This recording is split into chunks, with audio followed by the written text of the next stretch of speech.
Je salue Nathalie Arthaud qui nous rejoint. Bonjour à tous. Bonjour. Nous aussi, d'ailleurs. Je vais peut-être casser l'ambiance. Ah ben, je ne sais pas, mais... C'est pour ça qu'on vous a invité.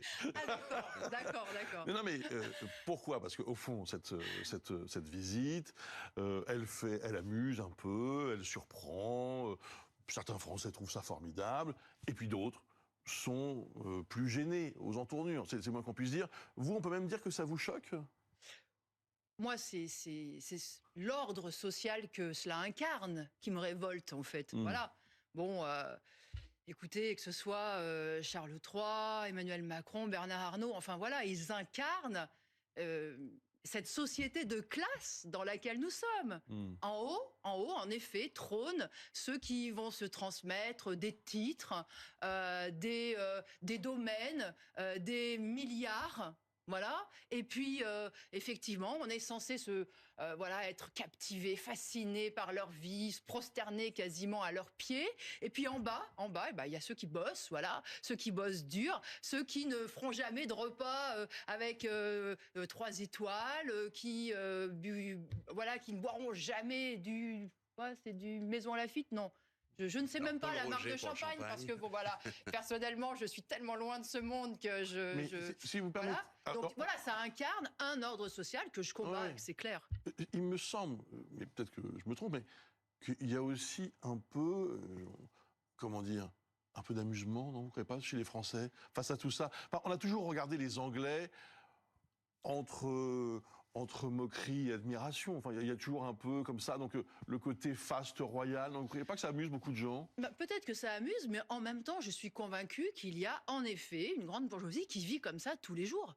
Voilà, tous les jours. Oui, c'est... Peut-être pas exagéré, madame. Si, je pense qu'il y a en effet des gens qui mangent tous les jours pour, je sais pas, 3 000, 4 000, 5 000 euros, ce que, alors même qu'aujourd'hui, on sait très bien que l'écrasante majorité de ceux qui travaillent, par exemple, au SMIC n'y arrivent pas. Qu'ils doivent sauter des repas, qu'ils doivent se priver de viande, se priver de fromage, de fruits frais. Voilà, donc on est dans cette société de classe qui est tellement injuste, qui est tellement révoltante, que moi, je ne peux voir que ça avec, effectivement, de l'exaspération. Voilà. Alors, je sais bien, vous savez, moi, j'ai retenu ce qu'Emmanuel Macron avait dit en 2000, en plein Covid. Il avait expliqué... 2020. En 2020, pardon. En 2020, quand il avait expliqué que les distinctions sociales ne peuvent reposer que sur l'utilité commune. Moi, je me pose la question, quelle est l'utilité de Charles III et de Camilla? Voilà, je vous pose cette question vraiment. Mis à part faire couler l'encre des tabloïds, et puis servir d'attraction touristique. Alors, voilà. Et puis aussi, et nous saouler d'histoires de princes et de princesses aussi, pour nous faire oublier nos problèmes. Enfin, c'est pas nous qui choisissons la Constitution, il est chef d'État. Utilité commune, zéro. Thomas, zéro. Est-ce que, Nathalie Arthaud, au fond, vous aimeriez un peu moins de bling-bling, pour reprendre un... ou est-ce qu'au fond, vous dites, non, cette diplomatie-là, on doit passer à autre chose, finalement. Pour que je comprenne.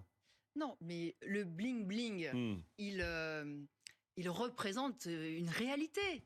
Et c'est cette réalité-là, moi, que, effectivement, mais il est partout, je combats. madame. Vous parlez d'histoire, vous dites l'histoire, ça... Non, mais il est partout, madame. Il est... Le bling-bling, oui, je suis d'accord avec vous. En tout cas, mais je veux dire, quand Poutine a été à Versailles, on était dans la même situation. Quand les voyages ont eu lieu, ou les visites d'État des présidents chinois en France, on était dans la même situation.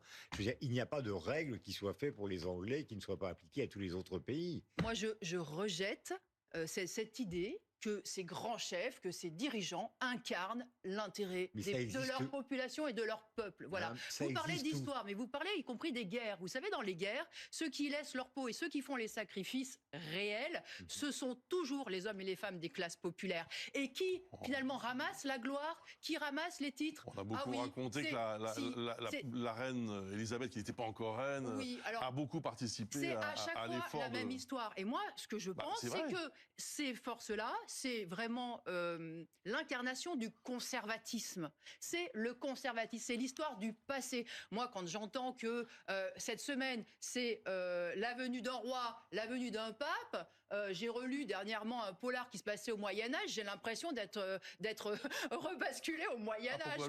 Le pape roi, non plus, le pape, la société, elle avance, et je pense que l'avenir, ça n'a rien à voir.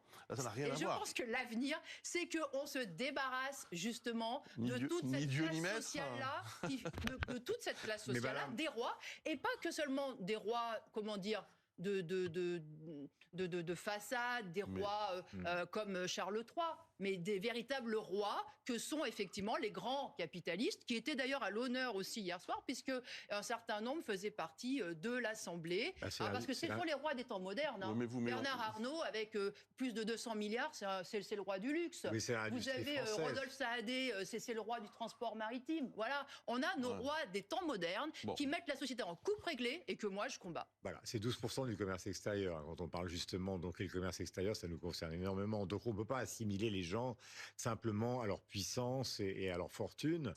D'ailleurs, mais qui fait le boulot? Qui fait le travail? Qui fait le travail? Qui marne là? Qui sue prenons l'exemple, parce profits? Que la société dont vous parlez, dites-moi un pays au monde où ça marche, où ça existe. Même le programme des Insoumis, est-ce qu'il y a un pays au monde? C'est pas votre famille politique. Mais est-ce qu'il y a un pays au monde qui vit avec le programme des Insoumis? Aucun.